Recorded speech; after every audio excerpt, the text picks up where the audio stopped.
Heavy breathing from the dog. I love it. Heavy breathing from the dog, and who knows what will happen here, but I've already got a smile on my face because, as you can clearly see, well, first of all, this is Pickup Lines presented by Gamez Law Firm, Integrity Roofing and Siding, and the Sabinal Group. We are inside the all-electric Lexus RZ 450e, courtesy of North Park Lexus of San Antonio and North Park Lexus at Dominion. This is Dr. Gail Walden in the passenger seat, but with all due respect, I think somebody else is going to steal the show here. This is Mark, who's in the back seat. He takes up most of the back seat, and I mean that respectfully. But you are here today on behalf of Vision Guide Dogs, and this is your guide dog, Mark. Yes, it is. Hi, buddy. Yep. Oh goodness. Okay. Well, you just do you, Mark. He will, believe me. How did you come up with the name Mark? I didn't. They did. He was part of, most times when they breed the dogs and they have a litter, they have a letter in the alphabet that they're following. So his siblings are Merlot, and I know that's one of them because we trained with all them. M's. They're all M's. Yeah. Okay. So his is Mark. And it so happens he was actually named after the sponsor of the litter. Sometimes we'll get somebody to donate some money. Either way, support the cause. Right, exactly. Support the cause. Yeah. And his name was Mark. So I love it. I love have a dog named after him. Well, you have quite an impressive resume, and you have been dealing with, being visually impaired for a number of years. If I read correctly, this goes back to 1981. Yeah. Which has been a few years, which has been a little while. What can you tell us about that time, or what you remember from that time, and what you were thinking about? I understand you you were diagnosed with, was it retinitis pigmentosa? Correct. Yeah. What can you tell me about? I mean, it's 1981. What do you remember from that time? I'm not that old. I know you're not. I was around then too. Yeah. Okay. Well, actually, it was shortly after college, a few years after college. I was working, and the boss I was at the health science center. Yeah. I was working in neurosurgery, and he noticed I was bumping into things and knocking stuff over. And, right. And really what led all this up to this is, this was a gentleman, I was working in neurosurgery at the time, and I passed out in lab, knocked my head on the floor, and immediately, of course, it's a bunch of neurosurgeons, so they go, it's a tumor, so they slapped me in the hospital to find out what was wrong. And there was nothing really wrong with my brain, but my boss looked in my eyes and went, oh, you need to see an ophthalmologist. So I went to the ophthalmologist, and that's when I was diagnosed. Up until that point, I was noticing changes in my vision, but rather than being depressed, I just went into denial, which was, I was noticing like I couldn't. I remember one epiphany. I was in El Paso, was out with a friend, and El Paso's desert, so you can pretty much see the stars. Right. And I was saying, gee, it's a dark night, you can't really see the stars. And my friend was real quiet. Oh. And I kind of went, uh-oh. Yeah. And then there were other little things. I was losing a little bit of depth perception. Right. And so on. So by the time I got in to actually see the ophthalmologist and get diagnosed, it was apparent something was wrong. And they diagnosed it, right then and there. And the doctor was really kind about it. But at that time, I still had good center vision. Right. I was just losing all my peripheral vision and my night vision. And those were the night vision was really the first thing to go. And then a few years after that, I took myself off the road because I was driving. I had normal vision as a kid. So you could still drive and everything at the time. Nobody had any idea this was going to happen in me. I didn't have a history of it in my family or anything like that. So it just, I got lucky. But it's...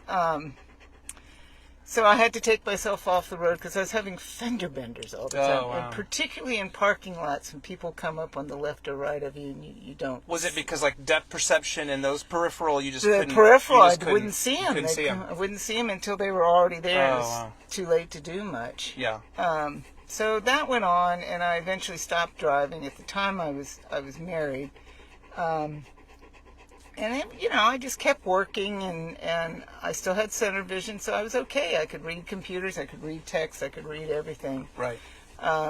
In the course of all that, I eventually did end up divorcing, and but I had a great group of friends, Right. really great group of friends, and they supported me through it all. I mean, through the gradual loss of vision, Right. and so I just kept sailing.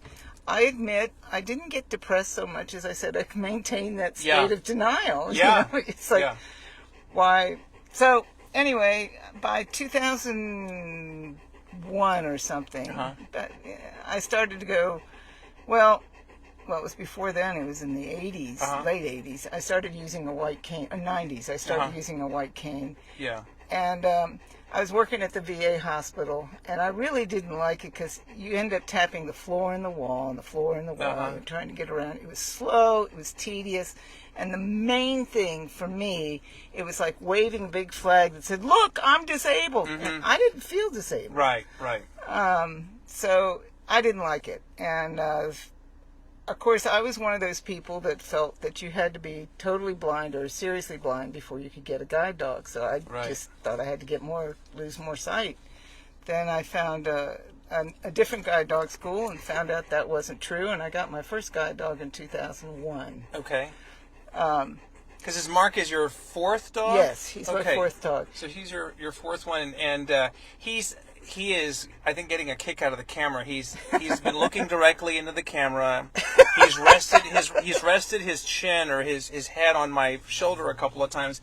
I wonder what he must be thinking, because in all the years of training, he was never probably trained to do a live podcast in a car. I don't think so. He's done lots of interviews. I mean, I have done, given presentations and stuff like that, but he's probably more sitting here going, why aren't we going anywhere? We're not moving. Yeah, he got in the car right away. He was real excited.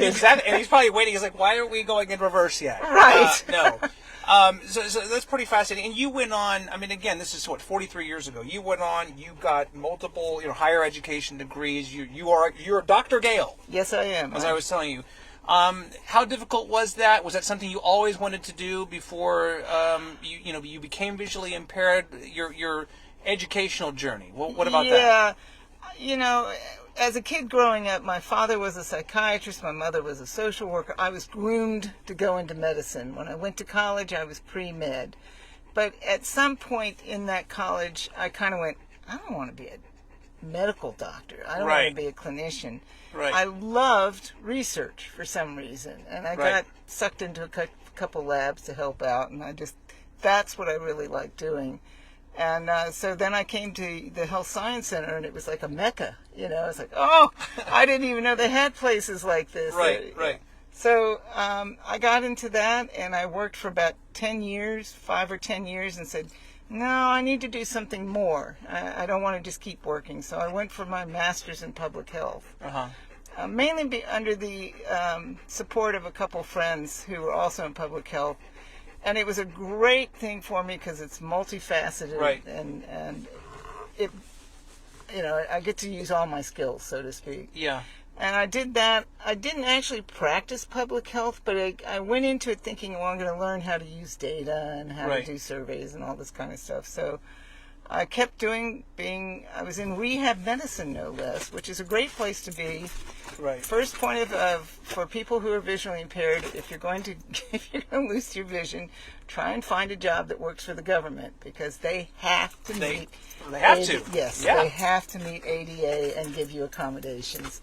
So they did. You know? Yeah. And as I progressed, they gave me whatever I needed. Yeah. And then also, since I was working for rehabilitation medicine, I had a bunch of physicians that were into, we're going to make you right. We're going to make sure you work. So it was a perfect place to be in. And again, some wonderful people that helped me along. Yeah.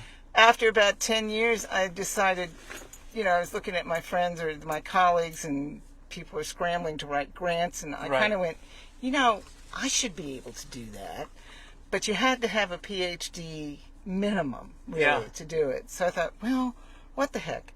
And I looked online, and there is, now my last name is Walden, but there is Walden University. Sure, I've heard of it, yeah.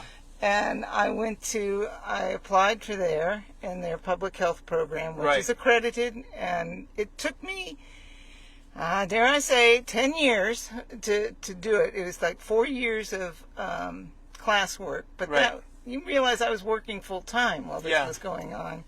And then I did my dissertation and then graduated in 2017. Unbelievable.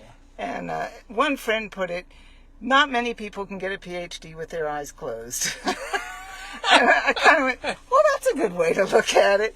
Was it hard? Yeah. Right. Was it again, Walden U was very accommodating. That's great. They were very accommodating. Again, if anybody's looking to get a continuing education, go to them. It was like any PhD student, you know? And yeah, it's a little harder, but it just took more time. And that's the biggest thing about being visually impaired is everything takes more time and more planning. But you have some help, though. You always have help. If you need it, it's there. Of course, I tried not to. It was my dissertation, so I was going to suffer through it. Yeah. But that's an amazing accomplishment. But you talked about, getting those degrees with your eyes closed, so to speak. For those of us not in that community, is that how you would describe your normal day of life in terms of, or do you have any level of vision at all? Not anymore. Not anymore. Really. I don't have any real working residual vision. I mean, I'll see spots of light. I can tell.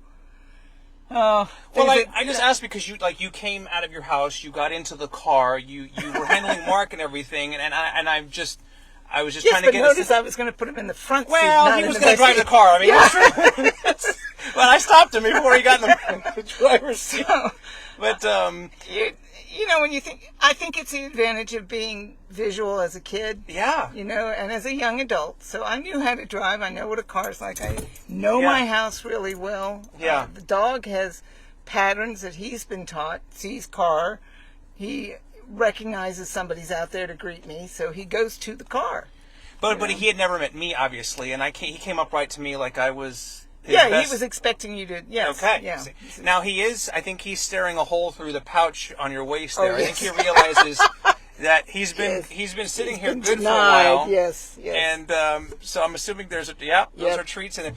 They're just his dogs. If you're just joining us, this is Dr. Gail Walden with Vision Guide Dogs and her guide dog Mark, that you mentioned. He is your fourth guide dog. So how long have you had Mark? I've only had Mark since November of 2022.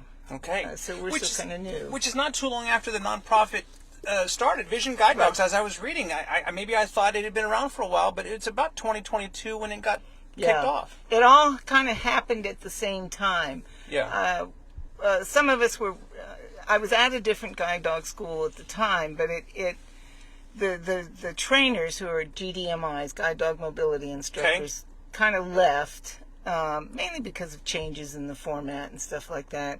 And I wanted to go where they were going. So I just trained with him, and I said bye and followed my trainers, basically, and the people I knew and liked and respected, and said, well, I had been on boards, nonprofit boards, for years, and for a guide dog school that I'd been at. So I figured I know something. I should be able to help them get started, or at least help get organized. This becomes just a natural thing to keep feeding the dogs. I mean, I wish I had somebody in my life like that. It's like a little vending machine. I love it. You get it. It works. It works. So, explain. I don't know dog breeds that well, but tell us about Mark. What breed is he? He looks like a big boy. How much does he weigh? Those kinds of things. Okay, Mark is a Labrador, all through and through. He's completely Labrador. He has been bred to be a guide dog. So, there's a whole lineage. Yeah. You get them from a database. They track their hips, their eyes, their shoulders, and their health. So specific breeds are... They tends to be Labradors and Golden Retrievers and combinations thereof. But there are German Shepherds, of course. But they have the database that follows that. He's what they call a red fox yellow lab. You'll see his ears are a little reddish. Yeah, and sure. He's got a red stripe down his back. How old is he? He is 5 and 4 months. Okay. And yes, he weighs over 90 pounds, under 100. Okay, see, there you go. So, but he's he's big for a lab. Just like me, I round down when I talk about my weight. I do the same thing. I do the same thing. Exactly.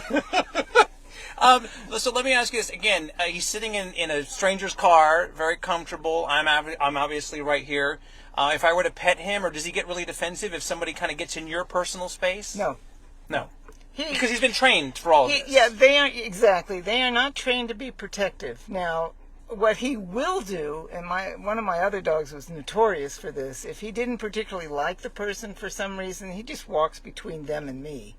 Oh. I mean, just puts like a little barrier there. Yeah, and he's been known to do that too. Yeah, if he decides, no, you don't need to be that close, you know. This is a good sign, though. He's resting on my console here, yes. so we're gonna good place. I should mention visionguidedogs.org is the website, because the nonprofit we're talking about is Vision Guide Dogs, visionguidedogs.org. So they've been around for a couple of years, and essentially, as the name would imply, they help breed and match guide dogs with people like you who can benefit from their services. And that the word match is one of the key points. Right. That differentiates us from some of the other guide dog schools. We use what's called the British method of training.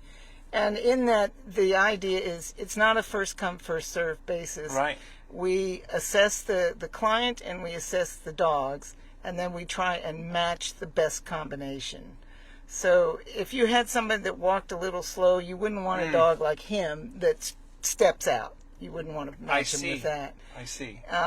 You wouldn't want a dog that has a lot of drive and wants to keep going if the person just wants to walk around the block a few times.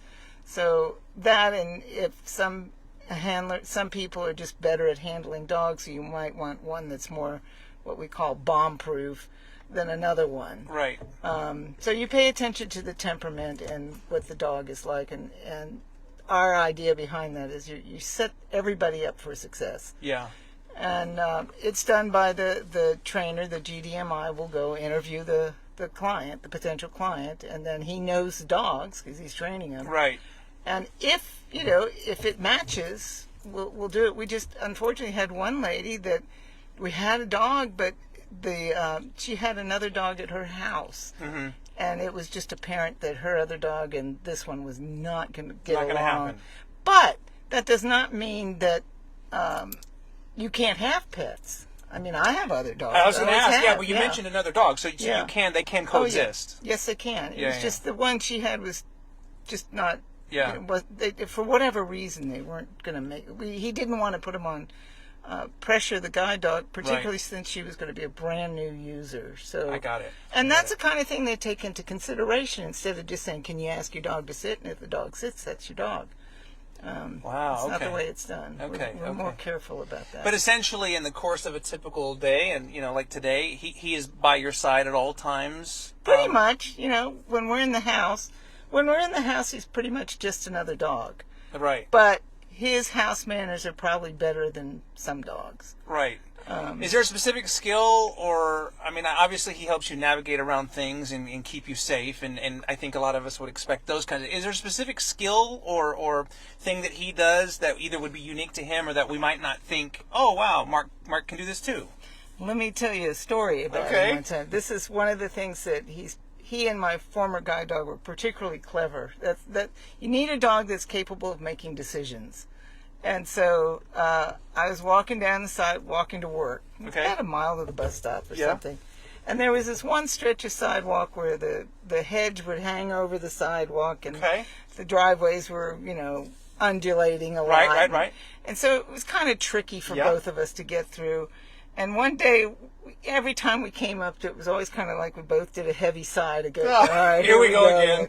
And this one day, he takes me, we get up there, he stops, takes me to the end of the driveway, and points across the street, which I knew there was a sidewalk on the other side. So I went, well, okay. We checked traffic, we went across the street.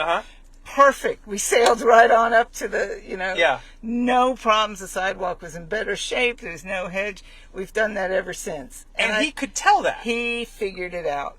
He made that decision. I just let him make the decision. And in that case, something like that, would you ever second guess him or be like, I don't know, or are you? Yes, I'm saying, no, just startle him. That's okay. My previous dog taught me to trust. Everybody said, trust your dog, trust your dog, trust your dog. And when you get these particularly smart ones, you have to just do that. And I had learned from my previous dog who did something very similar. There was a lot of sidewalk construction going along, and he took me across the street. Now, what was particularly exciting about that is at the time I didn't know there was a sidewalk across the street. Wow. But he did, and he did absolutely perfect. This one I knew there was a sidewalk. I just didn't know if it was in better state or not. Yeah. And I just kind of respected his desire and my desire to not go through this hassle anymore. But yeah, you have to be with your dog and know them well enough. If I didn't know that he hated going through that section as much as I hated it, I probably would have said, no, we have to stick to the straight and narrow. This is the only place to go. Yeah. But I knew he hated it as much as I did, and I knew there was a sidewalk over there. I didn't make the decision initially because I didn't have a good reason not to, other than, it was his job. It's amazing that he can pick up on that, and you guys trust. The trust has to be there, obviously, when you're crossing streets and navigating sidewalks and those kinds of things. A few more minutes here with Dr. Gail Walden, and Mark decided to take a little break. He's now resting comfortably in the back. With Vision Guide Dogs, visionguidedogs.org. So we talked about the training, which starts at a very young age for these dogs. For people who are watching this and learning about this nonprofit, which again has been around for a couple of years now, what's the best way that the public can help you guys, or just learn more about what you do? There are, well, of course, we're always looking for donations, and you can go to the website, or we sometimes have events. If you have a club that you belong to and you'd like to just learn more about us, we frequently are happy to come out and bring a dog and talk to you about it. And the other thing is that we're always looking for puppy raisers. That's a big deal. Right. Is that like fostering? Yes. Okay, so somebody that would foster a puppy for a little while the training... Well, what they do is we have all kinds. We will look for a puppy raiser who's someone who's willing to raise that puppy from about 6 weeks old up until whatever age you do it, up until they're about 18 months. Okay. Those sometimes people are reluctant because they go, oh, but I'm going to love them, I don't want to give them up. Yeah. To which we say, don't worry, we'll be happy to give you another one. There's an emotional attachment. Yeah, just replace it with another one. Yeah. Don't worry about it. And think of what your dog is doing. He has a higher calling, is the way we put it. The other time we need people that'll just be willing to keep the puppy on a long weekend or something so the puppy raiser can take a break. Sure. Go somewhere else, or a little babysitting, maybe. Yeah, a little pet sitting. Yeah, pet sitting. And sometimes when the dog is in advanced training, the trainer may need to leave, and we may ask somebody who's experienced with the dogs if they would just keep the dog. They don't have to walk. As a matter of fact, we do not want them to walk the dog. We just want them to love him in the house. And treat him like so that's good to know. See, I'm learning a lot about this as well, because when you're out in public, and this has happened to me, and I'm out in public, and you see someone who might be visually impaired, and they obviously have a service dog or a guide dog. Do you encourage little kids want to come and pet Mark or interact with the dogs? Is that something that is frowned upon, or I won't dependent on the dog? Yeah, it's dependent upon the dog and the client. I'm not going to say it's encouraged, but if the kid is willing to pay attention and and listens to us, we're happy to, because we just don't want them running up and trying to pet the dog. They can come up and say, "May I pet your dog?" Yeah. And we may say, "Sure, but let me have him sit first. Let's get him settled." Yeah, we'll do something like that. Same thing with parents. I've had times walking in the VA where somebody would just reach out and try and hug the dog. And this isn't what you... and it's, I'm experienced enough that it's like, okay, here we go. Yeah. And I won't chastise them too much. Right.